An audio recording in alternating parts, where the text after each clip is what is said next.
ఒకటైతే ఖచ్చితంగా చెప్తున్నా, 2019 ఎన్నికలకి మాత్రం వైఎస్ జగన్మోహన్ రెడ్డి గారి మెంటాలిటీ ఎలా ఉందంటే, నేను సీఎం అయ్యి ప్రజలకు చూపించాలి, ఓకే, ప్రతిపక్షాలకు చూపించాలి అన్న ఒకే ఒక ఎజెండాతో పనిచేసేది.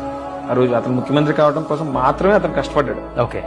కానీ ఇప్పుడు రోజున ఏంటంటే, అతను నమ్ముకున్న వాళ్ళు ఎవరైతే ఉన్నారో వాళ్ళకి జరిగినటువంటి అవమానానికి సమాధానం చెప్పాలి అని అంటే మళ్ళీ ముఖ్యమంత్రి అవ్వాలి అని పెట్టుకున్నాడు. ఈసారి మాత్రం కేవలం తనకు నమ్ముకున్నటువంటి కార్యకర్తల కోసం, తన మనుషుల కోసం మాత్రమే ముఖ్యమంత్రి అవ్వాలని చెప్పి ఎదురు చూస్తున్నాడు. ఓకే, చాలా గట్టిగా ఉంటుంది అన్న, ఖచ్చితంగా కష్టపడుతుంది. సో మొన్నటిదే కష్టం అంటే ఈసారి రెట్టించిన కష్టంతో కష్టం. మళ్ళీ పాదయాత్ర స్టార్ట్ చేస్తారా? అది ఏ రూపంలో ప్రతి ఇంకా రూపకల్పన జరుగుతుంది. ఆయన అనౌన్స్ చేశారు కదా ఆల్రెడీ పాదయాత్ర చేస్తామని చెప్పి. ఇప్పుడు ఏదైతే మా మీద జరుగుతున్నటువంటి ఉన్నాయో, ఈ లిక్కర్ కానివ్వండి, ఇంకోటి కానివ్వండి, 1,00,000 కోట్లని కానీ, ఇవన్నీ కూడా గతం నుంచి జగన్మోహన్ రెడ్డి గారి మీద జరుగుతున్నటువంటి ప్రచారాలే కదా, కొత్తగా వచ్చినాయి కాదు కదా.